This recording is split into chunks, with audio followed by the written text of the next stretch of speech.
കഥ തുടരുന്നു. സൂര്യമൂർത്തിയുടെ മാനേജർ അനന്തകൃഷ്ണൻ അന്ന് നേരത്തെ മൂർത്തിയുടെ ഓഫീസിൽ നിന്നും ഇറങ്ങി.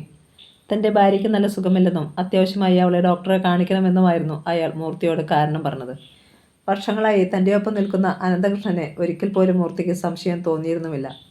തൻ്റെ പ്രീമിയർ പത്മിനി കാറിൽ സ്വയം ഡ്രൈവ് ചെയ്തു പോയ അനന്തകൃഷ്ണൻ എത്തിയത് കോവളത്താണ്. 3 സ്റ്റാർ ഹോട്ടലിന് മുന്നിൽ അയാളെ കാത്ത് ഒരാളുണ്ടായിരുന്നു. ആ മനുഷ്യൻ അയാളെയും കൂട്ടി നേരെ ലിഫ്റ്റിൽ കയറി 3-ാം നിലയുടെ ഇടനാഴിയിൽ ഇറങ്ങി. 301 നമ്പർ AC സ്യൂട്ടിൻ്റെ വാതിക്കൽ അവർ എത്തുമ്പോൾ രാത്രി 8 മണി. സ്വിച്ചിൽ വിരലമർത്തി ഏതാനും സെക്കൻഡുകൾ കഴിഞ്ഞുടൻ വാതിൽ തുറക്കപ്പെട്ടു. കണ്ണദാസിൻ്റെ അംഗരക്ഷകൻ ജാഫറായിരുന്നു അത്.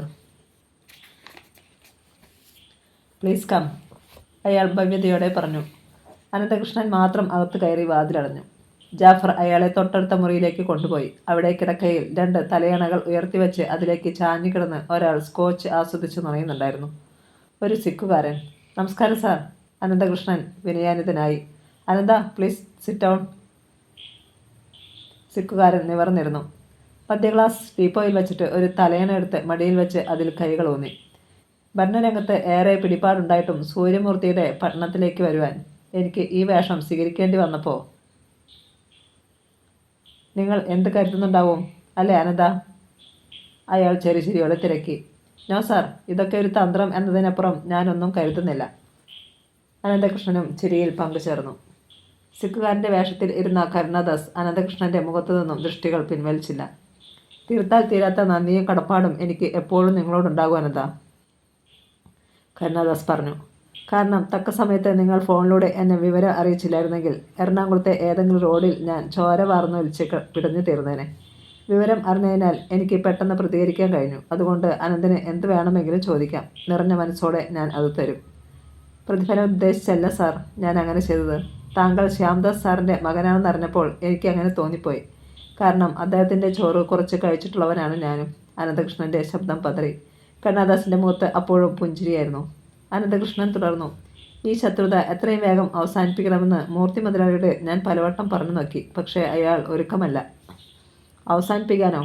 കരുണാദാസിൻ്റെ ഭാവം പെട്ടെന്ന് മാറി. അവൻ അതിന് മുന്നോട്ട് വന്നാലും ഞാൻ സമ്മതിക്കില്ല. എനിക്ക് വേണ്ടത് അവൻ്റെ സൗഹൃദമല്ല, ചോരയാണ്. ചോരയ്ക്ക് ചോര കൊണ്ട് കണക്ക് തീർക്കുന്നതാണ് എൻ്റെ രീതി. എൻ്റെ ഡാഡിയുടെ രക്തം പുരണ്ട അവൻ്റെ വൃത്തികെട്ട കൈകൾ വെട്ടിയെടുത്ത് തെരുവ് നായ്ക്കൾക്ക് എറിഞ്ഞു കൊടുക്കും ഞാൻ. അവൻ്റെ സാമ്രാജ്യം കല്ലിന്മേൽ കല്ല് ശേഷിക്കാതെ തകർത്ത് തരിപ്പണമാക്കും ഞാൻ. കരുണാദാസിൻ്റെ മുഖത്ത് അപ്പോൾ ഒരു ചെന്നായുടെ ഭാവമായിരുന്നു. ഓടിത്തളർന്നവനെ പോലെ അയാൾ കിതച്ചു. ആ രോഷം അടങ്ങുവാൻ അയാൾക്ക് കുറച്ചു നേരം വേണ്ടി വന്നു. പിന്നെയാണ് തിരക്കിയത്. എന്താ അനന്തൻ്റെ ബ്രാൻഡ്? നോ താങ്ക്സ്, ഇപ്പോൾ എനിക്ക് ഒന്നും വേണ്ട സാർ. അത് പറ്റില്ല.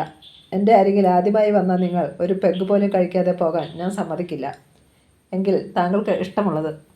കരുണദാസ് ജാഫറെ നോക്കി. അയാൾ സ്കോച്ച് ഒരു ഗ്ലാസ്സിലേക്ക് പകർന്ന് അതിലേക്ക് ഐസും സോഡയും ചേർത്ത് അനന്തകൃഷ്ണന് കൊടുത്തു. ഒരിറക്ക് അകത്താക്കിയിട്ട് അയാൾ തലയുയർത്തി. ബിസിനസ് തുടരുന്നില്ലേ സാർ? അതിനെക്കുറിച്ചൊന്നും തൽക്കാലം ഞാൻ ചിന്തിക്കുന്നില്ല.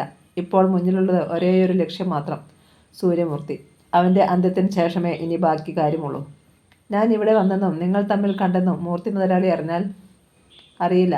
അവൻ്റെ തലയ്ക്ക് പിന്നിൽ ഇത്രയും അരികിൽ ഞാൻ വന്നുവെന്ന് വിശ്വസിക്കാൻ അവന് അത്ര വേഗം കഴിയില്ല. അഥവാ എന്തെങ്കിലും അപകട സൂചന തോന്നിയാൽ നിങ്ങൾക്ക് അവനോടൊത്ത് നിൽക്കുവാൻ ബുദ്ധിമുട്ടാണെന്ന് മനസ്സിലായാൽ ആ നിമിഷം എൻ്റെ അരികിലേക്ക് പോരാം. എൻ്റെ മാനേജർ പദവി തന്നെ നിങ്ങളെ കാത്തിരിപ്പുണ്ട്. സർ, ഒരു അപേക്ഷ കൂടിയുണ്ട്. ടെൽമി. അറിയാതെ പോലും ഒരു ബുള്ളറ്റ് എൻ്റെ നേരെ ചീറി വരരുതെന്ന് താങ്കൾ താങ്കളുടെ ആളുകളോട് പറയണം. നിങ്ങൾ എൻ്റെ ജീവൻ രക്ഷിച്ച അന്ന് തന്നെ ഞാനത് പറഞ്ഞു കഴിഞ്ഞു. അനന്തകൃഷ്ണന് സന്തോഷമായി. കരുണദാസ് തുടർന്നു. ഇനി മുതൽ നിങ്ങൾ ജോലി ചെയ്യുന്നത് മൂർത്തിയുടെ കൂടെയാണെങ്കിലും നിങ്ങൾ എൻ്റെ ആളായിരിക്കും. അയാൾ ഒരിക്കൽ കൂടി ജാഫറെ നോക്കി. ജാഫർ അലമാരയിൽ നിന്നും ഒരു പെട്ടി എടുത്തുകൊണ്ടുവന്ന് അനന്തകൃഷ്ണൻ്റെ മുന്നിൽ വെച്ചു. തുറന്നു നോക്ക്, കരുണദാസ് നിർദ്ദേശിച്ചു. ഗ്ലാസ്സിൽ അവശേഷിച്ച മദ്യം ഊറ്റി കുടിച്ച ശേഷമാണ് അനന്തകൃഷ്ണൻ വിറപ്പുണ്ട വിരലുകൾ കൊണ്ട് പെട്ടി തുറന്നത്. അയാളുടെ കണ്ണുകളിൽ വല്ലാത്തൊരു തിളക്കമുണ്ടായി. അത് നിറയെ നോട്ടുകെട്ടുകളായിരുന്നു. 1000-ൻ്റെ റോസ് നിറമുള്ള നോട്ടുകെട്ടുകൾ. 40 കെട്ടുകളെങ്കിലും കാണുമെന്ന് അയാൾ കണക്കുകൂട്ടി. 40 ലക്ഷം രൂപ. അനന്തകൃഷ്ണൻ്റെ ഹൃദയമിടിപ്പിന് വേഗതയേറി. ഇത്രയും കാലം മൂർത്തിയുടെ കൂടെ കഴിഞ്ഞിട്ടും തനിക്ക് ഇതിൻ്റെ 4/1 സമ്പാദിക്കാൻ കഴിഞ്ഞിട്ടില്ലെന്ന് അയാൾ ഓർത്തു. സന്തോഷത്തിൻ്റെ മാത്രമായ ആ നിമിഷത്തിൽ കരുണദാസ് പറഞ്ഞു. ഇത് പോരെങ്കിൽ നിങ്ങൾക്ക് എത്ര വേണമെങ്കിലും ചോദിക്കാം. എനിക്കതിൽ സന്തോഷമേ ഉള്ളൂ. പക്ഷേ ഇനി മുതൽ മൂർത്തിയുടെ ഓരോ നീക്കവും അപ്പോൾ എന്നെ അറിയിക്കണം. പിന്നെ ഞാൻ പറയുന്ന സമയത്ത് അവനെ എൻ്റെ കെണിയിൽ കൊണ്ടുവന്ന് തരണം. അനന്തകൃഷ്ണൻ തലയാട്ടി. എങ്കിൽ ഇനി നിങ്ങൾക്ക് പോകാം. പെട്ടിയടച്ച് അയാൾ എണീറ്റു. ഒരിക്കൽ കൂടി കരുണാദാസിനെ തൊഴുതു. പിന്നെ പെട്ടിയുമായി ആ മുറിയിൽ നിന്നും ഇറങ്ങി. ജാഫർ പുറത്തേക്കുള്ള വാതിൽ തുറന്നു കൊടുത്തു. പുറത്ത് ആരുമില്ലായിരുന്നു. ലിഫ്റ്റ് വഴി അനന്തകൃഷ്ണൻ താഴെ എത്തി തൻ്റെ കാറിനടുത്തേക്ക് നടന്നു.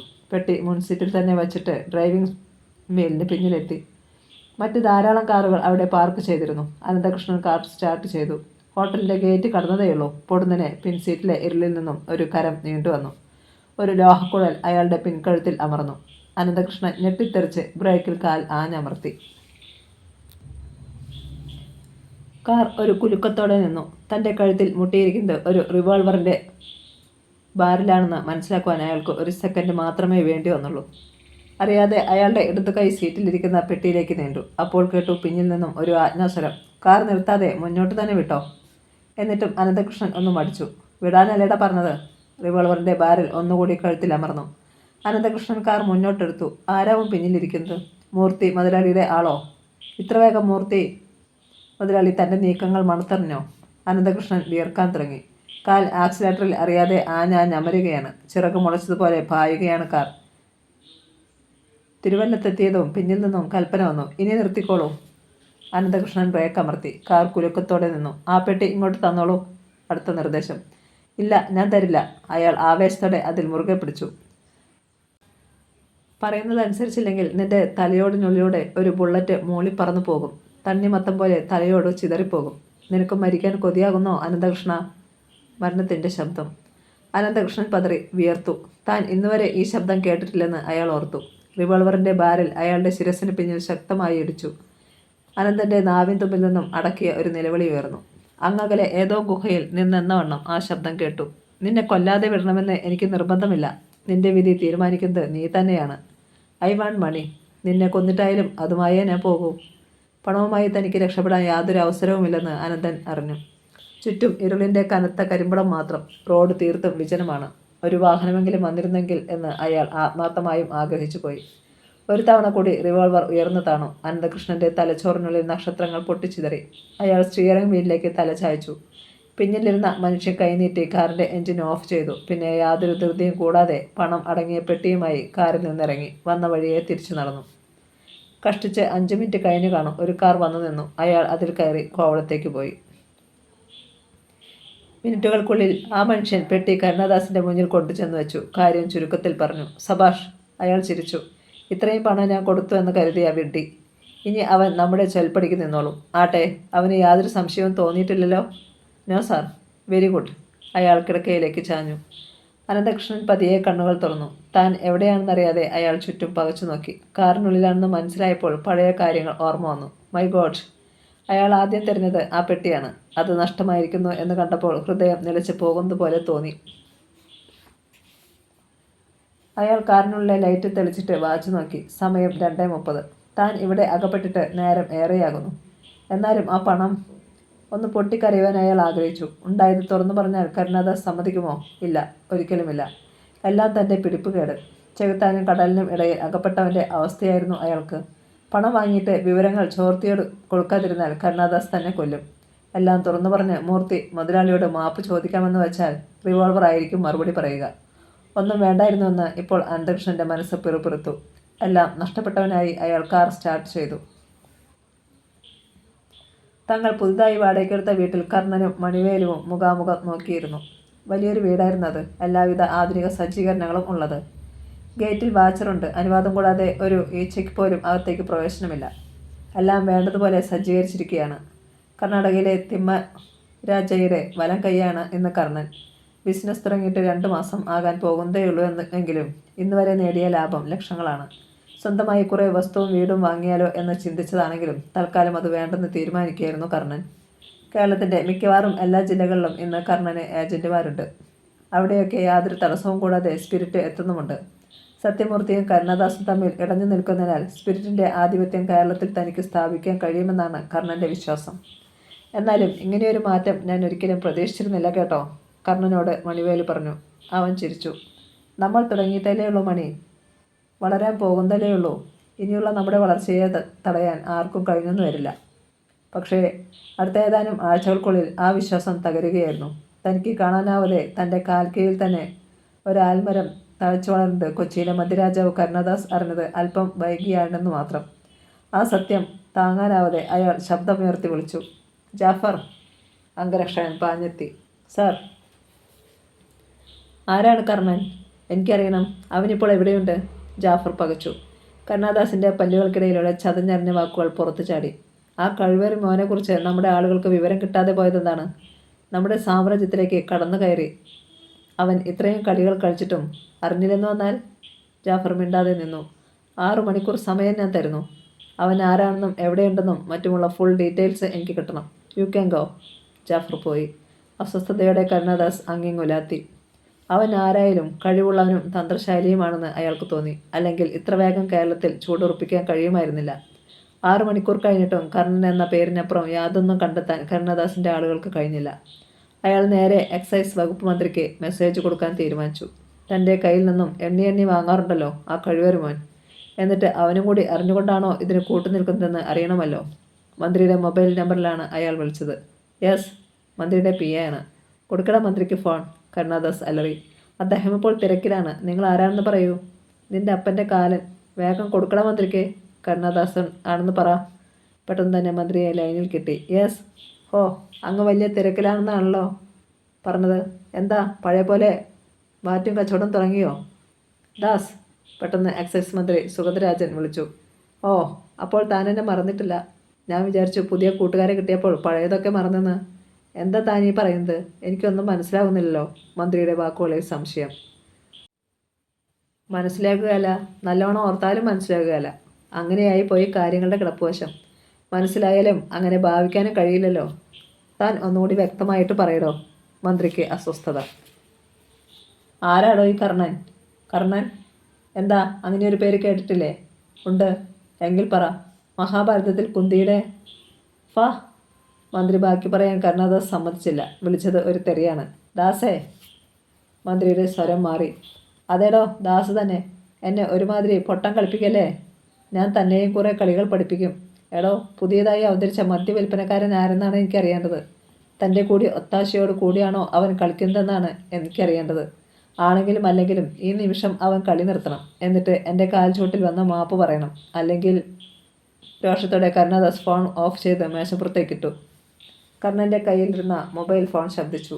അവൻ കീശയിൽ നിന്നും അതെടുത്ത് നമ്പർ നോക്കി. പിന്നെ തിടുക്കത്തിൽ ഇൻകമിംഗ് ബട്ടണിൽ വിരലമർത്തി കാതോട് ചേർത്തു. അപ്പുറത്തു നിന്നുള്ള സംസാരം പുരോഗമിക്കുന്തോറും അവൻ്റെ മുഖഭാവം മാറി മാറി വന്നു. അവൻ്റെ മുഖത്തേക്ക് തന്നെ നോക്കിയിരിക്കുകയായിരുന്ന മണിവേലുവിൻ്റെ നെറ്റിയിലും ചുളിവുകളുണ്ടായി. വളരെ പ്രധാനപ്പെട്ട ഏതോ കാര്യമാണ് കർണൻ കേൾക്കുന്നതെന്ന് വ്യക്തം. 1/2 മിനിറ്റ് നേരത്തോളം സംസാരിച്ചതിന് ശേഷം അവൻ ഫോൺ താഴ്ത്തിയിട്ട് മണിവേലുവിനെ നോക്കി. ആരായിരുന്നു? അയാൾ ഉദ്യോഗത്തോടെ തിരക്കി. എക്സൈസ് മിനിസ്റ്ററുടെ ഓഫീസിൽ നിന്നായിരുന്നു. കർണൻ കസേരയിൽ മുന്നോട്ടാഞ്ഞിരുന്നു. ശത്രുപാളയത്തിൽ അസ്വസ്ഥതകൾ തുടങ്ങിയിരിക്കുന്നു. നമ്മൾ കൂടുതൽ സൂക്ഷിക്കണം. കർണൻ തുടർന്നു. കരുണാദാസ് ഇപ്പോഴാണ് അയാൾക്ക് സമാന്തരമായി ഒരു സ്പിരിറ്റ് ലോബി ജന്മം കൊണ്ടിരിക്കുന്നത് അറിഞ്ഞത്. അയാൾ എക്സൈസ് മന്ത്രി സുഗതരാജനെ വിളിച്ച് താക്കീത് ചെയ്തു കഴിഞ്ഞു.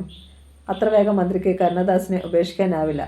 നമുക്കെതിരെ അതുകൊണ്ട് തന്നെ ഒരു നീക്കം മന്ത്രിയുടെ ഭാഗത്തു നിന്നും ഉണ്ടായേക്കുമെന്നാണ് മന്ത്രിയുടെ ഓഫീസിൽ നിന്നും അറിയാൻ കഴിഞ്ഞിരിക്കുന്നത്.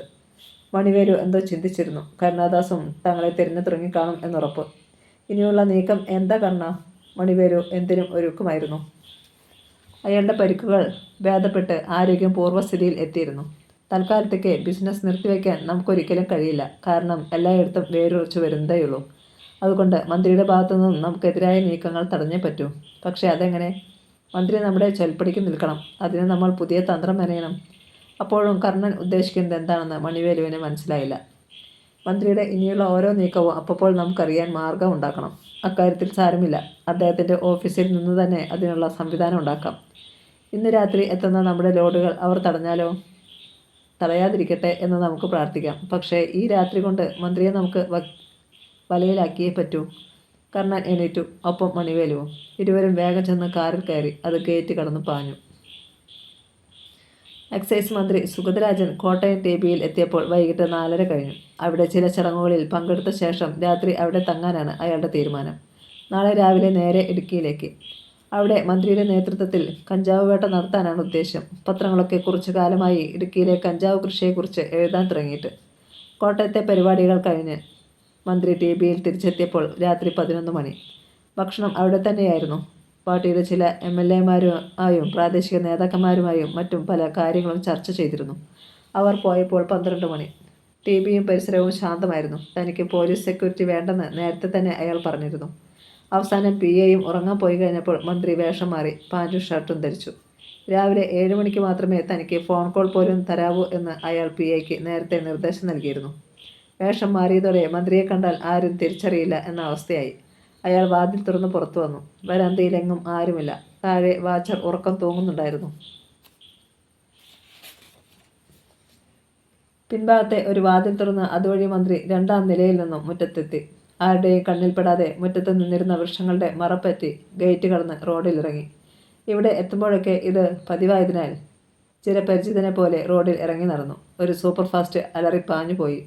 ടിബിക്ക് മുന്നിലെ വളവിൽ ഒരു കാർ കാത്തു കിടന്നിരുന്നു. അയാൾ അടുത്തെത്തിയ ഉടനെ പിന്നിലെ ഡോർ തുറക്കപ്പെട്ടു. ഒന്നും സംസാരിക്കാതെ മന്ത്രി അകത്ത് കയറി. ഡോർ അടഞ്ഞു. കാർ നീങ്ങി. ഡ്രൈവറെ കൂടാതെ ഒരാൾ കൂടി ഉണ്ടായിരുന്നു അതിനുള്ളിൽ. യാത്രക്കിടയിൽ ആരും ഒന്നും സംസാരിച്ചില്ല. കാർ നാട്ടകത്തെത്തി. വലത്തേക്ക് തിരിഞ്ഞ് കഷ്ടിച്ച് 1/2 കിലോമീറ്റർ ഓടിക്കഴിഞ്ഞ് തുറന്നു കിടന്നിരുന്ന ഗേറ്റിനുള്ളിലേക്ക് കയറി പോർച്ചിൽ നിന്നു.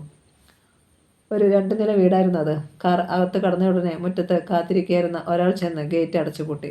മന്ത്രി കാറിൽ നിന്നിറങ്ങും മുമ്പ് കെട്ടിടത്തിൻ്റെ പുറത്തെ ലൈറ്റുകളെല്ലാം അണഞ്ഞു. ആ നിമിഷം തന്നെ പ്രധാന വാതിൽ തുറന്ന് ഒരു സ്ത്രീരൂപം പുറത്തെത്തി. വിസിറ്റിംഗ് റൂമിലെ വെളിച്ചം മാത്രം പുറത്തേക്ക് വന്നു. "വരൂ സാർ, ഞാൻ കാത്തിരിക്കാൻ തുടങ്ങിയിട്ട് നേരം കുറച്ചായി."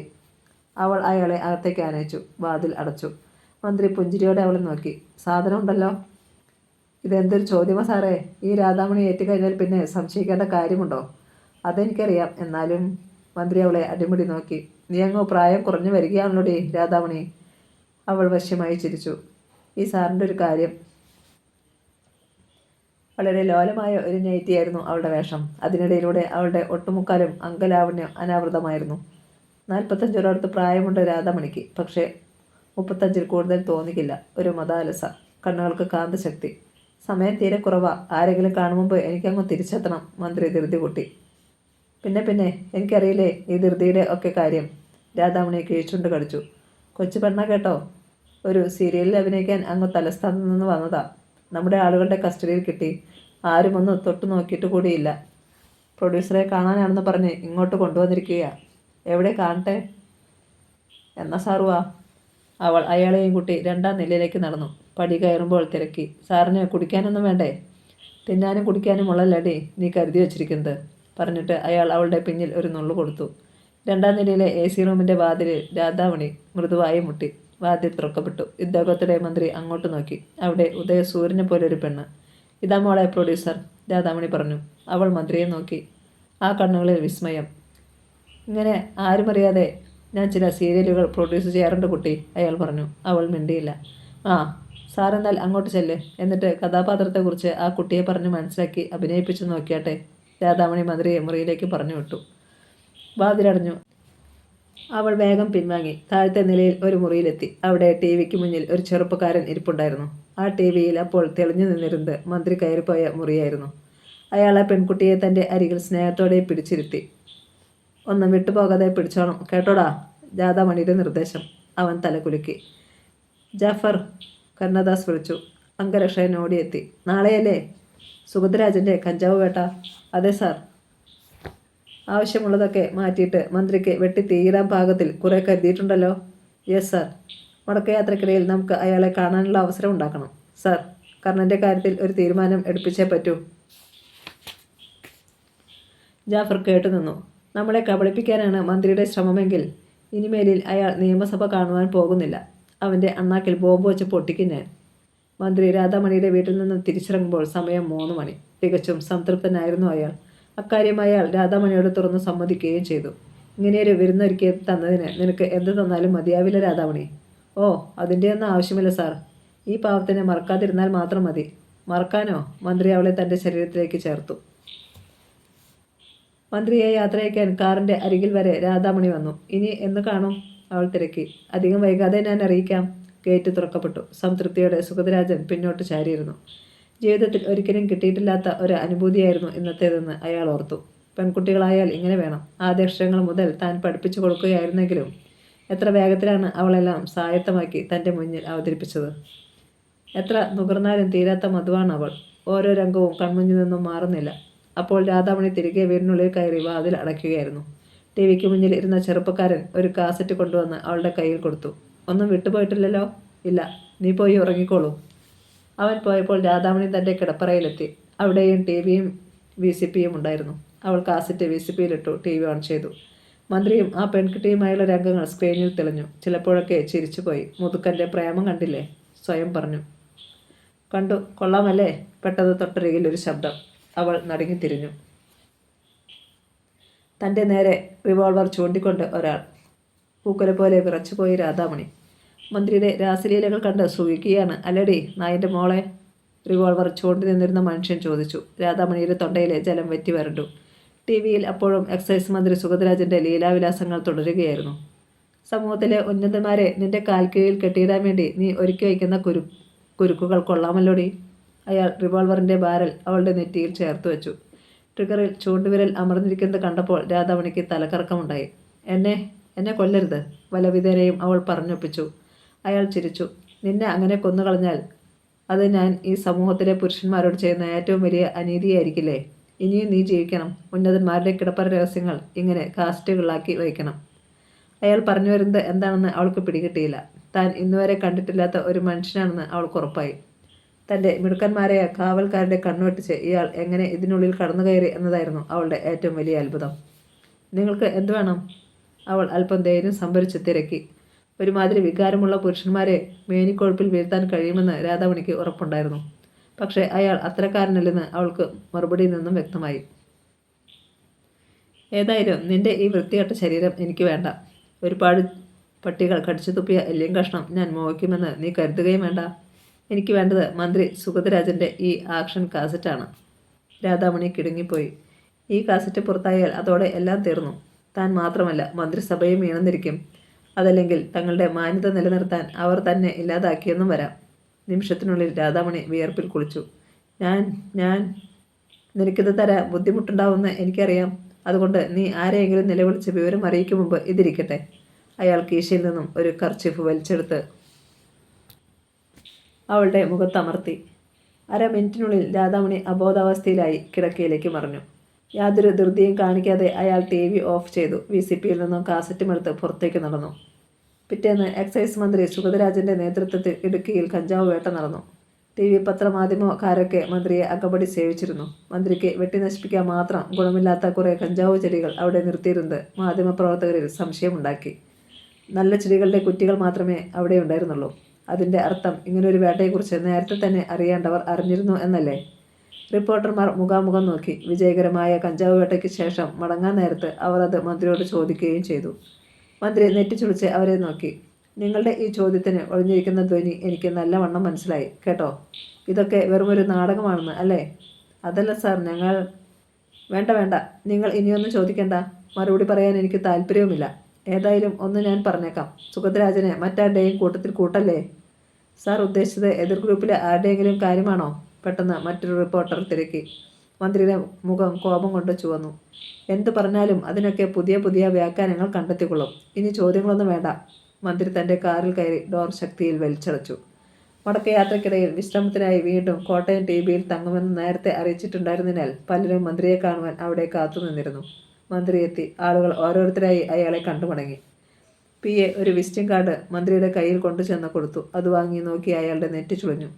മുന്നിൽ അപ്പോൾ സംസാരിച്ചുകൊണ്ടിരുന്ന മനുഷ്യനെ എത്രയും വേഗം ഒഴിവാക്കിയിട്ട് വേവലാതിയോടെ മന്ത്രി PAയെ നോക്കി. അയാളെ വിളിക്കേ. PA പോയി. 1 മിനിറ്റ് കഴിയും മുമ്പ് ആ മനുഷ്യൻ അകത്തേക്ക് വന്നു. എന്നെ ഇവിടെ ഒട്ടും പ്രതീക്ഷിച്ചില്ല അല്ലേ സാർ? കരുണാദാസ് ചിരിച്ചുകൊണ്ട് മന്ത്രിക്കെതിരായിരുന്നു. മന്ത്രിക്ക് പക്ഷേ ചിരിക്കാനായില്ല. നാളത്തെ പത്രത്തിൽ ഒരു പക്ഷേ ഇതും ഒരു വാർത്തയായേക്കും. മധ്യരാജാവും മന്ത്രിയും തമ്മിൽ അവിശുദ്ധ ബന്ധമെന്നോ മറ്റോ. അപ്പോൾ ഒരു പത്രവാർത്ത വന്നാൽ തനിക്ക് പേടിയുണ്ട്. ഇമേജ് തകരുമോ എന്ന സംശയവുമുണ്ട്. പക്ഷേ നിങ്ങൾ ഈ നിലയിലെത്തിയതിന് പിൻബലമായി മധ്യരാജാവിൻ്റെ പണവും ശക്തിയുമേ ഉണ്ടായിരുന്നുള്ളൂ എന്നത് മറന്നുപോയി അല്ലേ? ദാസ്, താൻ വെറുതെ എഴുതാപ്പുറം വായിക്കേണ്ട. അങ്ങനെയൊന്നും ഉദ്ദേശിച്ചല്ല ഞാൻ പറഞ്ഞത്. ഇന്നത്തെ കഞ്ചാവ് വേട്ടയെക്കുറിച്ച് തന്നെ മാധ്യമപ്രവർത്തകർക്ക് ഏറെ സംശയമുണ്ട്. ഇത് വെറുമൊരു നാടകമായിരുന്നോ എന്ന് പോലും അവർ സംശയിക്കുന്നു. പേരിന് മാത്രം 5-6 കഞ്ചാവ് ചെടി അവിടെ നിർത്താതെ ഒരു 10-100 ഒന്നിച്ച് ഒരിടത്ത് ഉണ്ടായിരുന്നെങ്കിൽ ആരും സംശയിക്കില്ലായിരുന്നു. പിന്നെ തനിക്കത് പറയാം. ഒരു മൂട് കഞ്ചാവ് നടാൻ തുടങ്ങുമ്പോൾ മുതൽ അത് വെട്ടുന്നതുവരെ എത്ര രൂപ മുടക്കേണ്ടി വരുമെന്ന് തനിക്കറിയാമോ? അപ്പോൾ പിന്നെ മന്ത്രിക്ക് വേട്ടയാടി രസിക്കാൻ ഇത്രയുമൊക്കെ മതി. ആ പിന്നെ ഞാനിപ്പോൾ ഇവിടേക്ക് വന്നത് മറ്റൊരു കാര്യത്തിനാണ്. നേരത്തെ ഫോണിലൂടെ പറഞ്ഞ കാര്യം തന്നെ കർണൻ. അവൻ്റെ സ്പിരിറ്റിനെ കേരളത്തിൻ്റെ മണ്ണിൽ കടന്നുകൂടാ. കുറേ കാലം ബിസിനസ് നിർത്തിവെച്ചത് ശരിയായില്ലെന്ന് ഇപ്പോൾ എനിക്ക് തോന്നുന്നു. കർണൻ ആരാണെന്നറിഞ്ഞോ? ഇല്ല. ഞാൻ വേണ്ടത് ചെയ്യാം. ആട്ടെ, സൂര്യമൂർത്തിയുമായുള്ള പ്രശ്നം എവിടെ വരെയായി? ഒന്നുമായിട്ടില്ല. രണ്ടിൽ ഒരാൾ തീരുന്നതുവരെ അത് നീണ്ടു നിൽക്കും. കോംപ്രമൈസിന് ഞാനൊന്ന് ശ്രമിച്ചാലോ? വേണ്ട, അക്കാര്യത്തിൽ മാത്രം കോംപ്രമൈസ് ഇല്ല. അവൻ്റെ ശവം മുന്നിൽ കിടക്കുന്നതുവരെ ഒന്നിനും ഞാൻ ഒരുക്കമല്ല. കരുണാദാസ് എണീറ്റു. പിന്നെ കാണാം. ഓക്കെ. അർദ്ധരാത്രി കഴിഞ്ഞു കാണും. വാളയാർ ചെക്ക് പോസ്റ്റ് പിന്നിട്ട് 5 ടാങ്കർ ലോറികൾ കേരളത്തിൻ്റെ മണ്ണിലൂടെ ഓടിക്കൊണ്ടിരുന്നു. പൈലറ്റ് ജീപ്പിൽ മണിവേലുവായിരുന്നു ഉണ്ടായിരുന്നത്. പൊടുന്നനെ അയാളുടെ നെറ്റി ചുളിഞ്ഞു. ഹെഡ്ലൈറ്റിൻ്റെ വെളിച്ചത്തിൽ അയാൾ അത് കണ്ടു. മുന്നിൽ റോഡിൽ കാത്തു നിൽക്കുന്ന കാക്കിധാരികൾ. അയാൾ പിന്നോട്ട് നോക്കി. വളവ് തിരിഞ്ഞു വരുന്ന ടാങ്കറുകളുടെ ഹെഡ്ലൈറ്റുകൾ കണ്ടു. ഇനിയിപ്പോൾ ഒന്നും ചെയ്യാനുള്ള നേരമില്ല. നീ ചവിട്ടി വിട്ടോ, മണിവേലു ഡ്രൈവറോട് പറഞ്ഞു. അയാളുടെ കാൽ ആക്സിലേറ്ററിൽ ഞെരിച്ചു. ഒരു മോളിലൂടെ ജീപ്പ് പാഞ്ഞുപോയി. അതിനിടെ റോഡിൽ കാത്തു നിൽക്കുന്നത് എക്സൈസ് ഉദ്യോഗസ്ഥരാണെന്ന് മണിവേലു കണ്ടു. ജീപ്പ് ആരും തടഞ്ഞില്ല. കുറച്ച് മുന്നിലെത്തിയപ്പോൾ മണിവേലു നിർദ്ദേശിച്ചു, ഇനി സൈഡ് ഒതുക്ക്, എന്നിട്ട് ലൈറ്റ് ഓഫ് ചെയ്തു വയ്ക്ക്. ഡ്രൈവർ അനുസരിച്ചു. ലോറികൾ എക്സൈസ് ഉദ്യോഗസ്ഥർ തടയുന്നത് മണിവേലു കണ്ടു. മണിവേലു വേഗം മൊബൈൽ ഫോണിലൂടെ കർണനെ വിളിച്ച് വിവരം പറഞ്ഞു. ഞാൻ എന്ത് ചെയ്യണം? ഒന്നും ചെയ്യേണ്ട തൽക്കാലം. കർണൻ്റെ ശബ്ദം. ആർക്കും പിടികൊടുക്കാതെ താൻ ഇങ്ങു പോരെ? ശരി. മണിവേലു ജീപ്പിൽ കയറി. എക്സൈസ് മന്ത്രി സുഗതരാജൻ്റെ ഔദ്യോഗിക വസതിയിൽ ഫോൺ അലറി വിളിച്ചു. മന്ത്രിയുടെ ഉറക്കം പോയി. മനസ്സിൽ തെറി വിളിച്ചുകൊണ്ടാണ് അയാൾ കൈനീട്ടി ബെഡ്റൂം ലാമ്പിൻ്റെ സ്വിച്ച് ഇട്ടത്. കൂർക്കം വലിച്ചുറങ്ങുന്ന ഭാര്യയൊന്ന് നോക്കിയിട്ട് അയാൾ എണീറ്റിരുന്ന് റിസീവർ എടുത്തു. യെസ്. ക്ഷമിക്കണം സാർ, ഉറക്കത്തിൽ വിളിച്ച് ബുദ്ധിമുട്ടിക്കണമെന്ന് ഞാൻ തെല്ലും കരുതിയിരുന്നല്ല. നിങ്ങൾ ആരാണ്? അസ്വസ്ഥതയോടെ മന്ത്രി തിരക്കി. ഞാൻ കർണൻ. അപ്പുറത്തു നിന്നും ഉയർന്ന ശബ്ദം മന്ത്രിയെ ഭയപ്പെടുത്തി. നീ ഇപ്പോൾ ഇങ്ങനെയൊരു കോൾ താങ്കൾ ഒരിക്കലും പ്രതീക്ഷിച്ചിരുന്നില്ലെന്ന് അറിയാം. എന്ത് വേണം നിനക്ക്? അത് പറയാം. അതിനു മുമ്പ് ഞാനൊരു സമ്മാനം താങ്കളുടെ സിറ്റ് ഔട്ടിൽ വെച്ചിട്ടുണ്ട്. വേഗം അതൊന്ന് എടുത്തു നോക്കൂ. പത്രങ്ങളുടെ ലാസ്റ്റ് എഡിഷൻ തുടങ്ങും മുമ്പ് എനിക്ക് ഒരു വാർത്ത കൊടുക്കാനുള്ളതാണ്. പിന്നെ നാളെ രാവിലെ ടി വിക്കാർക്കും. അനുമതിക്കായി 5 മിനിറ്റ് കഴിഞ്ഞ് വിളിക്കാം. ഫോൺ കട്ടായി. ഒരു നിമിഷം റിസീവർ കയ്യിൽ പിടിച്ച് മരവിച്ച മട്ടിൽ ഇരുന്ന പോയി സുഗതരാജൻ. പെട്ടെന്ന് എന്തോ ഉൾവിളിയുണ്ടായതുപോലെ അയാൾ പുറത്തേക്ക് കുതിച്ചു. സിറ്റിംഗ് റൂം കടന്ന് പ്രധാന വാതിലിൻ്റെ ബോൾട്ട് നീക്കി. അവിടെ വെളിച്ചമുണ്ടായിരുന്നു. സിറ്റൗട്ടിലെ ചൂരൽ ടീപ്പോയിൽ ഒരു പൊതി ഇരിക്കുന്നത് കണ്ടു. വിറപ്പുണ്ട വിരലുകൾ കൊണ്ട് അയാൾ അതെടുത്തു. പൊതി തിരിച്ചും മറിച്ചും നോക്കുന്നതിനിടയിൽ എക്സൈസ് മന്ത്രി സുഗതരാജൻ മുറ്റത്തേക്കും ലോണിലേക്കുമൊക്കെ ദൃഷ്ടികൾ പായിച്ചു. അവിടെയെങ്ങും ആരെയും കണ്ടില്ല. ഗേറ്റിൽ വാച്ചർ ഉണ്ടാവും. അതുകൂടാതെ 2 അൾസേഷൻ നായ്ക്കളെ തുറന്നു വിട്ടിരിക്കുകയാണ്. അവയുടെ കണ്ണുവെട്ടിച്ച് അത്ര വേഗം ഒരാൾക്ക് ഇത് കൊണ്ടുവന്ന് ഇവിടെ വയ്ക്കാനാവില്ലെന്ന് ഉറപ്പാണ്. എന്നിട്ടും ചതുരാകൃതിയിൽ പൊതിഞ്ഞുള്ള അതിനുള്ളിൽ ഒരു വീഡിയോ കാസറ്റ് ആണെന്ന് തോന്നി. മന്ത്രിയുടെ നെറ്റി ചുളിഞ്ഞു. ഇക്കാലത്ത് കാസറ്റുകൾ തങ്ങളെപ്പോലെയുള്ളവർക്ക് പാരകളാകാറുണ്ട് എന്ന കാര്യം ഓർത്തുകൊണ്ട് തന്നെ അയാൾ ധൃതിയിൽ അകത്ത് കിടന്ന് വാതിലടച്ചു. പിന്നെ വേഗം പ്രൈവറ്റ് റൂമിലെത്തി VCPയിൽ അത് നിക്ഷേപിച്ചിട്ട് TV ഓൺ ചെയ്തു. പെരുമ്പഴം മുഴങ്ങുന്ന മനസ്സോടെ അയാൾ TV-യിലേക്ക് നോക്കിയിരുന്നു. അതിൽ ചിത്രങ്ങൾ തെളിഞ്ഞപ്പോൾ അയാളുടെ ശിരസിൽ ചുറ്റിക കൊണ്ടടിച്ച പ്രതീതി ഉണ്ടായി. ഈശ്വര, ചതിച്ചല്ലോ. രാധാമണിയുടെ താവളത്തിലെ രഹസ്യ സംഗമം ഈ കഴിവേറുമോൻ എങ്ങനെ കാസറ്റിലാക്കി?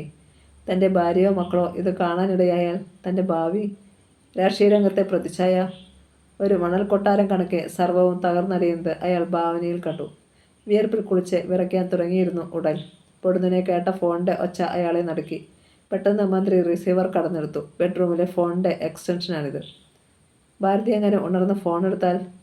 സിനിമ എങ്ങനെയുണ്ട് സാർ? തകർപ്പനല്ലേ? അപ്പുറത്തു നിന്നും കർണൻ്റെ ശബ്ദം. 52 വയസ്സായിട്ടും അഭിനയിക്കാൻ സാർ ഇപ്പോഴും മിടുക്കം തന്നെ. നാളെ എൻ്റെ ഈ അഭിപ്രായം ഇവിടുത്തെ ജനങ്ങളും തുറന്നു സമ്മതിക്കും. അല്ലെങ്കിൽ സാർ നോക്കിക്കോ. കർണൻ, മന്ത്രിയുടെ ശബ്ദം പതറി. എന്താണ് സാർ? നിനക്ക് എന്ത് വേണം? എന്തിനാണ് എന്നെ ഇങ്ങനെ ദ്രോഹിക്കുന്നത്?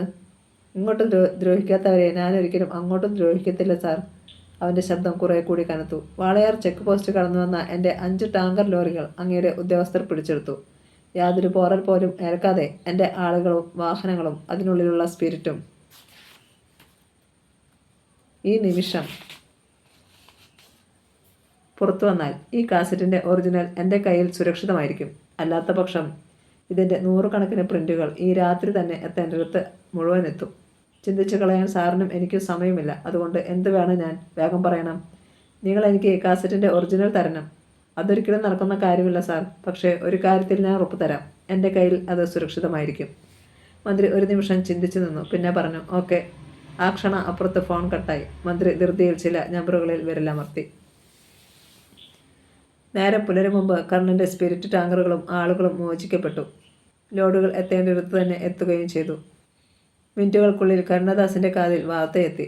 ബാസ്റ്റർഡ്, എൻ്റെ ആജ്ഞയെ ധിക്കരിച്ച് അവൻ ആ പട്ടിക്ക് ദാസ്യവേല ചെയ്തു അല്ലേ? അയാൾ ജാഫറെ നോക്കി. ആ കഴിവേറ് മോനെ വിളിച്ചതാടാ. ജാഫർ മൊബൈൽ ഫോണിലൂടെ മന്ത്രിയുടെ നമ്പർ വിളിച്ചിട്ട് കരുണദാസിൻ്റെ കയ്യിലേക്ക് ഫോൺ കൊടുത്തു. താൻ ഏത് കോപ്പിലെ മന്ത്രിയാടോ? വാക്കു പാലിക്കാത്ത ചെറ്റേ, അലറുകയായിരുന്നു കരുണദാസ്. Das, cool down. ഞാൻ പറയുന്നതൊന്ന് കേൾക്ക് താൻ. വേണ്ട, എനിക്കൊരു പുല്ലും കേൾക്കണ്ട. കേൾക്കണം. ഞാൻ ഈ മന്ത്രി കസേരയിൽ ഉണ്ടാവണമോ വേണ്ടയോ? അത് പറ താൻ ആദ്യം. കരുണദാസ് ഒന്നിറങ്ങി. എന്താ തനിക്ക് പറയാനുള്ളത്? അങ്ങനെ ചെയ്തില്ലായിരുന്നെങ്കിൽ ഞാനിപ്പോൾ ജീവനോട് പോലും ഉണ്ടാകുമായിരുന്നില്ല. What do you mean? ശരിയായ അർത്ഥത്തിൽ തന്നെയാണ് ഞാൻ പറയുന്നത്. അവൻ്റെ സ്പിരിറ്റ് ലോറികൾ വിട്ടില്ലായിരുന്നെങ്കിൽ ഞാനിപ്പോൾ ആത്മഹത്യ ചെയ്തു കഴിഞ്ഞേനെ. കരുണദാസ് സ്തബ്ധനായി. മന്ത്രി സുഗതരാജൻ തുടർന്നു. ഞാൻ കസേരയൊഴിഞ്ഞാൽ ഈ സ്ഥാനത്തെത്തുന്നത് ആരാവുമെന്ന് തനിക്കറിയാമല്ലോ. നമ്മുടെ ബന്ധത്തെ എന്നും ഒളിഞ്ഞും തെളിഞ്ഞും വിമർശിക്കുന്ന അയാൾ മന്ത്രിയായാൽ തൻ്റെ കാര്യവും അവതാളത്തിലാകും. ഇതിനു മാത്രം എന്താ ഉണ്ടായത്? എൻ്റെ ചില രഹസ്യങ്ങൾ അടങ്ങിയ ഒരു കാസറ്റ് വെച്ച് കളിക്കുകയാണ് അവൻ. കർണൻ തൽക്കാലം ഒന്ന് തോറ്റുകൊടുത്തു എന്ന് വെച്ച് ഞാൻ വിടില്ല അവനെ. താൻ നോക്കിക്കോ. അതിനു മുമ്പ് എനിക്ക് മറ്റൊരാൾ ആളെ വേണം, രാധമണിയെ. അവളും എൻ്റെയൊപ്പം നിന്ന് കളിച്ചുവോ എന്ന് ഞാൻ സംശയിക്കുന്നു. ഈ വരുന്ന രാത്രിയിൽ അവൾ എൻ്റെ മുന്നിലുണ്ടാവണം. താൻ സഹായിക്കുമല്ലോ അല്ലേ? ഷുവർ. അപ്പോൾ രാത്രി നേരിൽ കാണാം. കരുണദാസ് ഫോൺ കട്ട് ചെയ്തു. 10 മണി കഴിഞ്ഞപ്പോൾ നാട്ടകത്തെ തൻ്റെ വീട്ടിൽ നിന്നും രാധാമണി കാറിൽ കയറി. ബോഡി ഗാർഡും ഡ്രൈവറുമായ വിശാഖനായിരുന്നു ഒപ്പമുണ്ടായിരുന്നത്. തിരുവനന്തപുരം ആസ്ഥാനമായി പ്രവർത്തിക്കുന്ന ഉന്നതർക്ക് ഏറെ ബന്ധമുള്ള പെൺവാണിഭ സംഘത്തിൻ്റെ കോട്ടയം ഏജന്റ് കൂടിയാണ് രാധാമണി. ഇന്ന് ആന്ധ്രക്കാരിയായ ഒരു പെൺകുട്ടി ട്രെയിനിൽ കോട്ടയത്ത് വന്നിറങ്ങും. അവളെ കൂട്ടിക്കൊണ്ടുവരാനാണ് ഈ യാത്ര. പക്ഷേ കാർ ഗേറ്റ് കടന്നതും എതിരെ വന്ന ഒരു കറുത്ത സുമോ റോഡിൽ വെട്ടിത്തിരിഞ്ഞ് കുറുകെ നിന്നു. അതിൽ നിന്നും ജാഫറിൻ്റെ നേതൃത്വത്തിലുള്ള 4 അംഗ സംഘം ചാടിയിറങ്ങി. റിവോൾവർ വലിച്ചെടുക്കാൻ അവസരം കിട്ടും മുമ്പ് ജാഫർ തൻ്റെ പിസ്റ്റൾ അയാളുടെ കഴുത്തിൽ കുത്തിയമർത്തി. അനങ്ങരുത് നീ. വിശാഖൻ ചലനമറ്റിരുന്നു. അപ്പോഴേക്കും മറ്റുള്ളവർ രാധാമണിയെ വലിച്ചു പുറത്തിറക്കി. കയറി ഇങ്ങോട്ട്. വിടുന്നിടാ എന്നെ, അവൾ കുതറി. പക്ഷേ ഒരാൾ കൈ നിവർത്ത് അവളുടെ കർണത്തൊന്നു കൊടുത്തു. ഇരുട്ടിലകപ്പെട്ടവളെ പോലെ രാധാമണി വട്ടം കറങ്ങി. അവൻ അവളെ സുമോയിൽ വലിച്ചു കയറ്റി. ഇങ്ങോട്ടിറങ്ങട നീയും. ജാഫറിൻ്റെ ആജ്ഞയെ അനുസരിക്കാതിരിക്കാനായില്ല വിശാഖന്. പുറത്തിറങ്ങിയ അയാളുടെ കീശയിൽ നിന്നും ജാഫർ റിവോൾവർ എടുത്തു മാറ്റി. ഇനി പോയിക്കോ. യാതൊരു ധൃതിയും കൂടാതെ ജാഫറും ചെന്ന് സുമോയിൽ കയറി. അത് പിന്നോട്ട് നീങ്ങി. പിന്നെ വെട്ടിത്തിരിഞ്ഞ് വന്ന വഴിയെ പാഞ്ഞു. രാധാമണിക്ക് ഒന്ന് നിലവിളിക്കാൻ പോലും കഴിഞ്ഞില്ല. ഇത് കർത്തവ്യം മൂടനായി റോഡിന് നടുവിൽ ധരിച്ചു നിന്നു പോയി വിശാഖൻ. രാത്രിയുടെ യാമങ്ങൾ അടർന്നു വീണു. സൂര്യമൂർത്തിയുടെ ബംഗ്ലാവിൽ നിമിഷങ്ങൾ പോലും നടുങ്ങി നിൽക്കുകയായിരുന്നു. അയാൾക്ക് മുന്നിൽ രാവിലെ നടന്ന കാര്യങ്ങൾ മുഴുവൻ ഒന്നും വിട്ടുപോകാതെ അവതരിപ്പിച്ചു കഴിഞ്ഞിരുന്നു വിശാഖൻ. എല്ലാം കേൾക്കുന്നതിനിടയിലും നടത്തം തുടരുകയായിരുന്നു സൂര്യമൂർത്തി. കരുണദാസിൻ്റെ ആളുകളാണ് അവളെ പിടിച്ചുകൊണ്ട് പോയതെന്ന് നിനക്കുറപ്പാണോടാ? മൂർത്തി കത്തുന്ന കണ്ണുകളാൽ വിശാഖനെ നോക്കി. അതേ മുതലാളി. എങ്കിൽ അതിനർത്ഥം ഒന്നേയുള്ളൂ, എക്സൈസ് മന്ത്രിയുമായുള്ള എന്തോ ബന്ധമുള്ള കാര്യം തന്നെയാവും. രാധാമണിയും സൂര്യമൂർത്തിയും തമ്മിലുള്ള ബന്ധത്തെക്കുറിച്ച് എക്സൈസ് മന്ത്രിക്കോ കരുണദാസിനോ ഒന്നും അറിയില്ല. പക്ഷേ കരുണദാസിൻ്റെ കസ്റ്റഡിയിൽ അവൾ ഇരിക്കുന്നിടത്തോളം താൻ സൂക്ഷിക്കണമെന്ന് മൂർത്തിക്കറിയാം. തൻ്റെ രഹസ്യങ്ങൾ വല്ലതും രാധാമണിയുടെ നാവിൻ തുമ്പിൽ നിന്ന് അടർന്നു പോയാൽ അത് പാടില്ല. മൂർത്തി അത് തീരുമാനിച്ചിട്ട് ഉറക്കെ വിളിച്ചു. അനന്ത. മാനേജർ അനന്തകൃഷ്ണൻ ഓടിയെത്തി. മുതലാളി, ആ എക്സൈസ് മന്ത്രി ഇപ്പോൾ എവിടെയാണെന്ന് അറിയണം. യാത്രയിലാണെങ്കിൽ പോലും കറക്റ്റ് സ്പോട്ട് മനസ്സിലാക്കണം. അയാൾ ചെന്നെത്തുന്നിടത്ത് രാധാമണി ഉണ്ടാകും, കരുണദാസ് ഉണ്ടാവും. രാധാമണി ഒരക്ഷരം പോലും ശബ്ദിക്കാൻ ഇടവരരുത്. ശരി മുതലാളി. അയാൾ പോയി. മൂർത്തി വിശാഖനെ നോക്കി. ഉടനെ ഒരു യാത്ര വേണ്ടി വന്നേക്കും നമുക്ക്. ചിലപ്പോൾ ഇതുകൊണ്ട് നമുക്ക് പ്രതീക്ഷിക്കാത്ത ഒരു ഗുണം കൂടി കിട്ടിയേക്കും. കരുണദാസിൻ്റെ മരണം മുന്നിൽ കിട്ടിയാൽ ഇനി അവൻ ജീവനോടെ വേണ്ട. അണ്ടർസ്റ്റാൻഡ്? യെസ് മുതലാളി. അനന്തകൃഷ്ണൻ വിവരങ്ങൾ വേഗം കിട്ടാൻ ചില ഭാഗങ്ങളിലേക്ക് വേണ്ട നിർദ്ദേശം നൽകിയിട്ട് പിന്തിരിയുന്നതിനിടയിൽ മൊബൈൽ ഫോൺ ശബ്ദിച്ചു. അയാൾ അതെടുത്ത് സ്ക്രീനിൽ തെളിഞ്ഞ നമ്പർ നോക്കി. തലച്ചോറിനുള്ളിൽ ഒരു സ്ഫോടനമുണ്ടായി. കരുണദാസ്. ഫോൺ അറ്റൻഡ് ചെയ്തില്ലെങ്കിൽ അത് ആകെ കുഴപ്പമാകും. അയാൾ തൻ്റെ അടുത്തെങ്ങും ആരുമില്ലെന്ന് ഉറപ്പാക്കിയിട്ട് ഫോൺ കാതോട് ചേർത്തു. അനന്ത. Yes sir. എന്നെ മനസ്സിലായല്ലോ സാർ. എൻ്റെ പണവും വാങ്ങി പോയിട്ട് താനെന്താ ഇതുവരെ ഒന്ന് വിളിക്കുക പോലും ചെയ്യാതിരുന്നത്? സാർ അത് ഓക്കെ. അയാൾ ചിരിച്ചു. എനിക്ക് ഇപ്പോൾ തൻ്റെ സഹായം ആവശ്യമായി വന്നിരിക്കുകയാണ് സാർ. ഒരു വട്ടം കൂടി അയാൾ ചുറ്റും നോക്കി. ഈ നിമിഷം മുതൽ സൂര്യമൂർത്തിയുടെ ഓരോ ചലനത്തെക്കുറിച്ചും എന്നെ അപ്പോൾ അറിയിച്ചുകൊണ്ടിരിക്കണം. സർ, അനന്തകൃഷ്ണൻ പകച്ചു. മൂർത്തി മുതലാളി കരുണദാസിനെ തേടുന്നു. അയാൾ മുതലാളിയെയും. എന്താ, അനന്തന് ബുദ്ധിമുട്ടുണ്ടോ? No sir. ഉണ്ടെങ്കിൽ എൻ്റെ പണമിങ്ങ് തന്നേര്. തന്നെ ഞാൻ ഒഴിവാക്കിയേക്കാം. വേണ്ട സാർ. ഗുഡ്. അപ്പുറത്ത് ഫോൺ കട്ടായി. ചെകുത്താനും കടലിനും മധ്യേ അകപ്പെട്ടതുപോലെ അനന്തകൃഷ്ണൻ പകച്ചു നിന്നു. അനന്തകൃഷ്ണൻ എന്ത് ചെയ്യണമെന്ന് അറിയില്ലായിരുന്നു. എക്സൈസ് മന്ത്രി സഞ്ചരിക്കുന്ന പാതയിലൂടെ രാധാമണിയുടെ അടുത്ത് എത്താനും അവൾ തൻ്റെ ഏജന്റ് കൂടിയാണെന്ന രഹസ്യം ആരും ഒരിക്കലും അറിയാതിരിക്കാനും മൂർത്തി മുതലാളി ആഗ്രഹിക്കുന്നു. അതിലൂടെ ശത്രുവായ കരുണദാസിനെ ഇല്ലാതാക്കുവാനും. എന്നാൽ കരുണദാസ് സാറിന് മൂർത്തി മുതലാളിയുടെ ചലനങ്ങൾ തന്നിലൂടെ അപ്പോൾ അറിയണം. ഈ ഘട്ടത്തിൽ ആരുടെയൊപ്പം നിൽക്കും താൻ? അയാൾ വാച്ചു നോക്കി. സമയം 11:30. എക്സൈസ് മന്ത്രി സുഗതരാജൻ്റെ ചലനങ്ങളെക്കുറിച്ച് തങ്ങളുടെ ആളുകൾ എത്രയും വേഗത്തിൽ സൂചനകൾ തരും. ആ നിമിഷം തന്നെ മൂർത്തി മുതലാളിയും സംഘവും യാത്രയാകും. എന്തെങ്കിലും ഒരു സംശയം തോന്നിയാൽ മതി മൂർത്തി മുതലാളിക്ക്. ഇത്രയും കാലം താൻ കൂടെ നിന്നവനാണെന്ന യാതൊരു പരിഗണനയും കിട്ടില്ല. ചതിക്കുന്നവന് മരണത്തിൽ കുറഞ്ഞ യാതൊരു ശിക്ഷയും അയാൾ കൊടുക്കാറില്ല. അതുപോലെ തന്നെ കരുണദാസ് സാറും. അയാളിൽ നിന്നും ഒരു ദുർബല നിമിഷത്തിൽ താൻ പണം വാങ്ങിപ്പോയി. അത് തൻ്റെ കയ്യിൽ നിന്നും മറ്റാരോ കൊണ്ടുപോയി എന്ന് പറഞ്ഞാൽ അയാൾ വിശ്വസിക്കില്ല. അതോടെ തനിക്ക് വേണ്ടി ഒരു ബുള്ളറ്റ് അയാളും കരുതി വയ്ക്കും. വിവശനായി അനന്തകൃഷ്ണൻ ഒരു കസേരയിലേക്ക് ചാഞ്ഞു. ഒരു കസേരയിൽ ബന്ധിക്കപ്പെട്ട നിലയിലായിരുന്നു രാധാമണി. നിറയെ വെളിച്ചമുള്ള ആ മുറിക്കുള്ളിൽ അവൾക്ക് മുന്നിലായി മറ്റൊരു കസേരയിൽ കരുണദാസ് ഉണ്ടായിരുന്നു. അയാളുടെ കഷണ്ടിത്തല വെളിച്ചത്തിൽ തിളങ്ങുന്നുണ്ടായിരുന്നു. കണ്ണുകളിൽ 2 വൈരങ്ങൾ പിടിപ്പിച്ചതുപോലെ. കരുണദാസ് ആദ്യം കാണുകയായിരുന്നു രാധാമണിയെ. പ്രായം കുറച്ചായെങ്കിലും ഇന്നും ഇവളൊരു മദാരസ തന്നെയാണെന്ന് അയാൾ ഓർത്തു. എന്നാൽ രാധാമണിക്ക് ഒറ്റ നോട്ടത്തിൽ തന്നെ കരുണദാസിനെ മനസ്സിലായിരുന്നു. അതോടെ ഭീതി അവളിൽ ഒരു വലയം തീർത്തു. സൂര്യമൂർത്തി മുതലാളിയുടെ ഏറ്റവും വലിയ ശത്രുവാണ് ഇന്ന് ഇയാൾ. ആ നിലയ്ക്ക് തൻ്റെ മനസ്സിലുള്ള രഹസ്യങ്ങൾ മുഴുവൻ ചോർത്തിയെടുക്കാൻ ഇയാൾ എന്തും ചെയ്തു എന്ന് വരും. കഴിവരും മോളെ, മൂർത്തിക്ക് ഇങ്ങനൊരു ഇടപാടുണ്ടെന്ന് ഞാൻ പോലും അറിഞ്ഞിരുന്നില്ലല്ലോടി. പെണ്ണിനെ കാട്ടി മന്ത്രിമാരെ വരെ ചൊൽപ്പടിയിൽ നിർത്താനുള്ള നിൻ്റെയൊക്കെ അടവ് കൊള്ളാം. പക്ഷേ ചെയ്തതൊക്കെ ഏറ്റുപറഞ്ഞ് നിനക്ക് എന്നേക്കുമായി ഈ ജോലിയിൽ നിന്നും റിട്ടയർ ചെയ്യാം. സുഗതരാജൻ കൂടി ഇങ്ങോട്ട് വന്നോട്ടെ. രാധാമണി ഞെട്ടി. താൻ അദ്ദേഹത്തിൻ്റെ രഹസ്യം ചോർത്തിയ വിവരം സുഗതരാജൻ സാർ അറിഞ്ഞിട്ടുണ്ടാവും. വിശ്വസിച്ചവൾ വഞ്ചിച്ചുവെന്നറിഞ്ഞപ്പോൾ എന്തായിരുന്നിരിക്കണം അദ്ദേഹത്തിൻ്റെ പ്രതികരണം? ആ പ്രതികരണത്തിൻ്റെ പ്രതിഫലനമാണല്ലോ ഇതെന്ന് അവൾക്ക് പെട്ടെന്ന് തോന്നുകയും ചെയ്തു. നിനക്ക് ജീവിക്കണോ രാധാമണി? കരുണദാസ് ഒരു രഹസ്യം തിരക്കുന്നത് പോലെയാണ് ചോദിച്ചത്. രാധാമണിയുടെ കണ്ണുകളിൽ പ്രതീക്ഷയുടെ തിരികൾ തെളിഞ്ഞു. അവൾ തലയാട്ടി. എങ്കിൽ നിന്റെ മുന്നിൽ അവശേഷിക്കുന്ന ഏക പോംവഴി ഇതാണ്. സൂര്യമൂർത്തിയെക്കുറിച്ചുള്ള എല്ലാ കാര്യങ്ങളും എന്നോട് തുറന്നു പറയുക. രാധാമണി വീണ്ടും കിടുങ്ങി.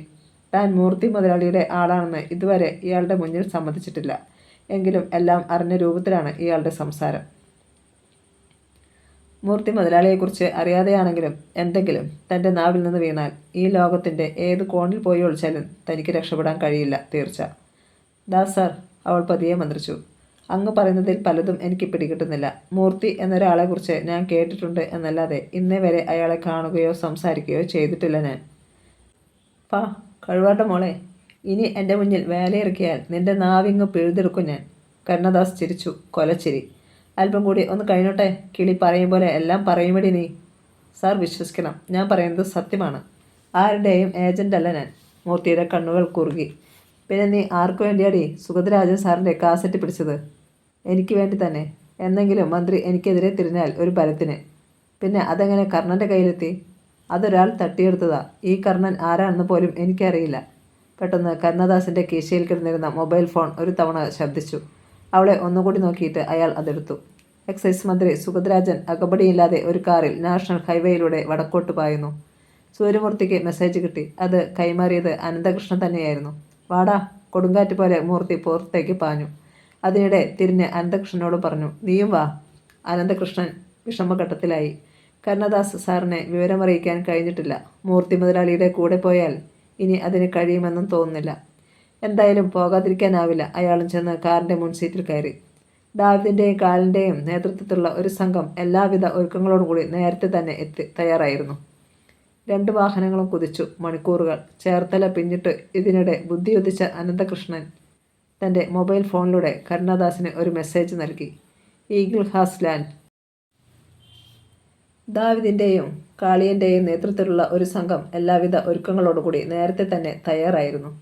2 വാഹനങ്ങളും കുതിച്ചു. മണിക്കൂറുകൾ ചേർത്തല പിന്നിട്ടു. ഇതിനിടെ ബുദ്ധി ഉദിച്ച അനന്തകൃഷ്ണൻ തൻ്റെ മൊബൈൽ ഫോണിലൂടെ കരുണാദാസിന് ഒരു മെസ്സേജ് നൽകി. Eagle has landed. കഴുകൻ എത്തിക്കഴിഞ്ഞു. അർത്ഥം മനസ്സിലാക്കുവാൻ കരുണാദാസിന് പെട്ടെന്ന് കഴിയുമെന്ന കാര്യത്തിൽ തെല്ലും സംശയമുണ്ടായിരുന്നില്ല അനന്തകൃഷ്ണന്. രാധാമണിയുടെ അരികിലായിരുന്ന കരുണാദാസ് തൻ്റെ മൊബൈൽ ഫോണിൽ തെളിഞ്ഞ ആ വാചകം വായിച്ചു. കഴുകൻ എത്തിക്കഴിഞ്ഞു. അതിൻ്റെ അർത്ഥം സൂര്യമൂർത്തി വന്നു കഴിഞ്ഞു എന്നാണ്. ഒരുപക്ഷെ അനന്തകൃഷ്ണനും ഒപ്പമുണ്ടാവും. അതുകൊണ്ടാണ് മെസ്സേജ് അയച്ചത്. വന്യമായൊരു ചിരി അയാളുടെ മുഖത്ത് തെളിഞ്ഞു. ഫോൺ ഓഫ് ചെയ്ത് അയാൾ ശബ്ദമുയർത്തി. ജാഫർ! അംഗരക്ഷകർ കുതിച്ചെത്തി.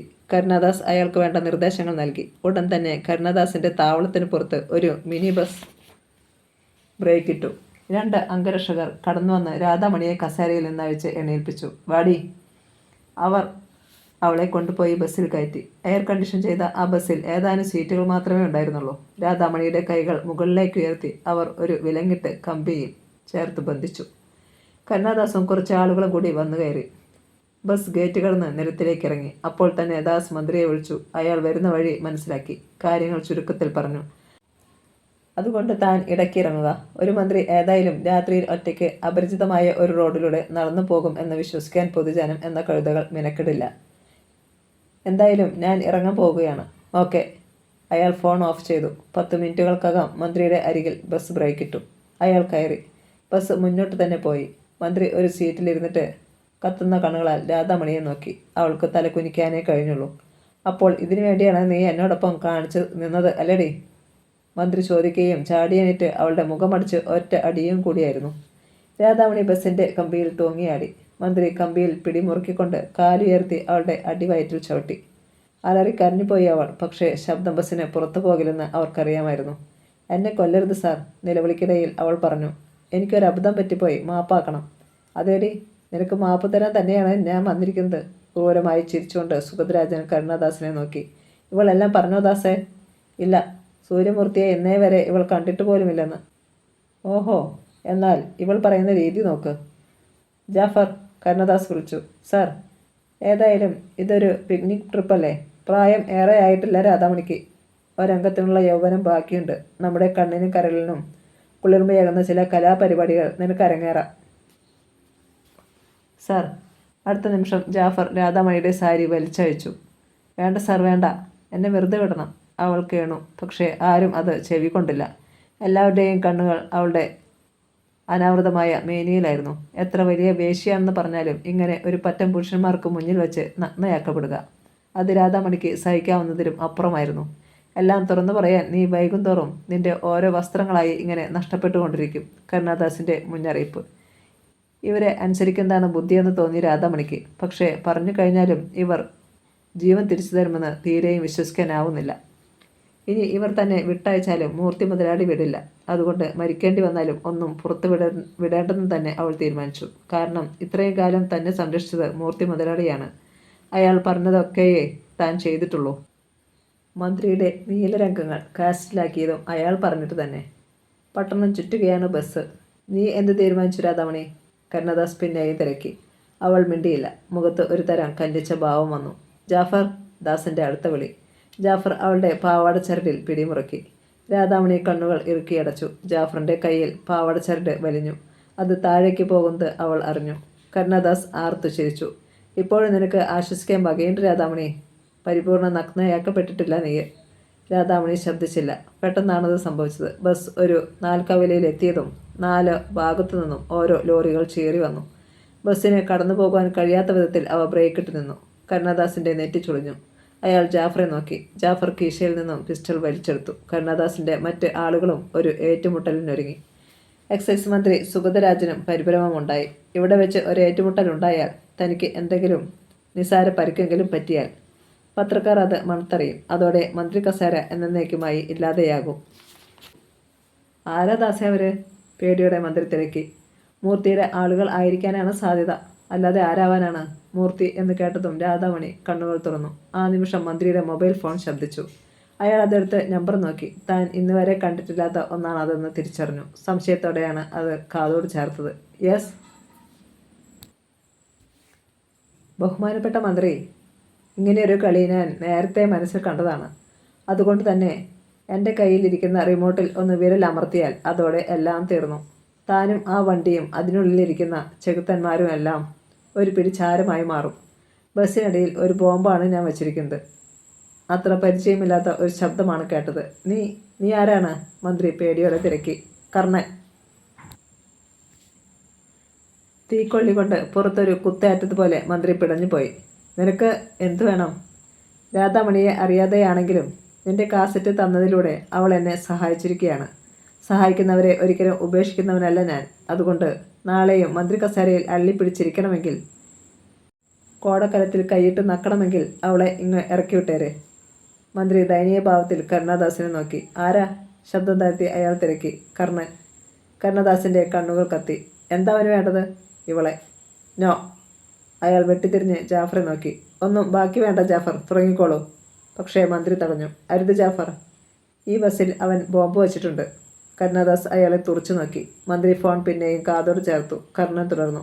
നിങ്ങൾ അവളെ വിടുന്നോ ഇല്ലയോ? 10 സെക്കൻഡ് ഞാൻ ക്ഷമിക്കും. കൂടുതൽ കേൾക്കാൻ മന്ത്രി മെനക്കെട്ടില്ല. ജാഫർ, ഇവളെ അഴിച്ചുവിട്. അയാൾ തൻ്റെ യജമാനെ ചോദ്യഭാവത്തിൽ നോക്കി. പക്ഷേ ദാസ് തല കുനിച്ചു കളഞ്ഞു. മൗനത്തിൻ്റെ അർത്ഥം മനസ്സിലാക്കിയ ജാഫർ രാധാമണിയെ അഴിച്ചുവിട്ടു. ധൃതിയിൽ അവൾ തൻ്റെ വസ്ത്രങ്ങൾ വാരി ചുറ്റി. അപ്പോഴേക്കും ഒരുവൻ ബസ്സിൻ്റെ വാതിൽ തുറന്നു കൊടുത്തു. ജീവൻ തിരിച്ചു കിട്ടിയ ആശ്വസ്തരെ അവൾ റോഡിലേക്ക് ഇറങ്ങി. മുന്നിൽ കിടന്നിരുന്ന ലോറിയിൽ ഇരുന്ന ആരോ കയ്യാട്ടി വിളിച്ചു. അവൾ ചെന്ന് അതിൽ കയറി. അടുത്ത നിമിഷം 4 ലോറികളും പിന്നോട്ട് മാറി. പിന്നെ തിരിച്ചു പാഞ്ഞു. ആ ചെറ്റ ഈ ബസ് തകർത്താലോ? നമുക്കിവിടെ ഇറങ്ങാം ദാസേ, മന്ത്രി പറഞ്ഞു. കരുണാദാസ് അമർത്തിയൊന്ന് മൂളി. അയാൾ ഫോൺ ഓഫ് ചെയ്ത് തൻ്റെ കാർ വരുത്തി. അതിൽ മന്ത്രിയും അയാളും ജാഫറും കയറി. അപ്പോൾ കരുണദാസിന് ഒരു മെസ്സേജ് കിട്ടി. അയാളുടെ ഒരു താവളം ആരോ ബോംബ് വെച്ച് തകർത്തിരിക്കുന്നു. സൂര്യമൂർത്തിയായിരിക്കും അതിന് പിന്നിലെന്ന കാര്യത്തിൽ ദാസിന് ഒട്ടും സംശയമില്ലായിരുന്നു. രാധാമണിയെ ലോറി ഡ്രൈവർ എത്തിച്ചത് കർണൻ്റെയും മണിവേലുവിൻ്റെയും മുന്നിലാണ്. പേടിയോടെ അവൾ അവരെ നോക്കി. രാധാമണി, നിന്റെ ജീവനാണ് കരുണദാസിൻ്റെ കയ്യിൽ നിന്നും ഞങ്ങൾ മടക്കി വാങ്ങിക്കൊണ്ടുവന്നത്. ഇനി മൂർത്തിയുടെ കയ്യിൽ നിന്ന് കിട്ടിയാലും അയാൾ വെറുതെ വിടുമെന്ന് കരുതേണ്ട. മൂർത്തിയുടെ കാറിൽ ഒരു രാജ്ഞിയെ പോലെ നീ യാത്ര ചെയ്യുന്നത് പണ്ട് കണ്ടിട്ടുണ്ട് ഞാൻ. പക്ഷേ നിന്റെ ബിസിനസ് അന്ന് എന്തായിരുന്നു എന്ന് എനിക്കറിയില്ലായിരുന്നു. കർണൻ തുടർന്നു. പോട്ടെ, അതൊക്കെ പറഞ്ഞിട്ട് ഇനി കാര്യമൊന്നുമില്ല. നിന്നെ രക്ഷപ്പെടുത്തി കൊണ്ടുവന്നത് വേറെ ചില ലക്ഷ്യങ്ങൾക്ക് വേണ്ടിയാണ്. മൂർത്തിയുടെ സാമ്രാജ്യങ്ങളെക്കുറിച്ച് നിനക്ക് ഒരുപാട് അറിയാമെന്ന് ഞങ്ങൾ കരുതുന്നു. ഒന്നും വിട്ടുപോകാതെ പറഞ്ഞു തരണം. എരുതിയിൽ നിന്നും താൻ വറച്ചട്ടിയിലേക്കാണ് വീണിരിക്കുന്നതെന്ന് രാധാമണിക്ക് തോന്നി. മണിവേലുവും പറഞ്ഞു. മൂർത്തിയുടെ യുഗം അവസാനിക്കുകയാണടി. ഇനി നിനക്ക് വേണമെങ്കിൽ ഞങ്ങളോടൊപ്പം നിൽക്കാം. വ്യഭിചാരശാല നടത്താനല്ല, ഞങ്ങൾക്ക് ചിലയിടങ്ങളിൽ നിന്നും രഹസ്യങ്ങൾ ചോർത്തി തരുവാൻ. രാധാമണി അപ്പോഴും ശബ്ദിച്ചില്ല. കഥ തുടരും.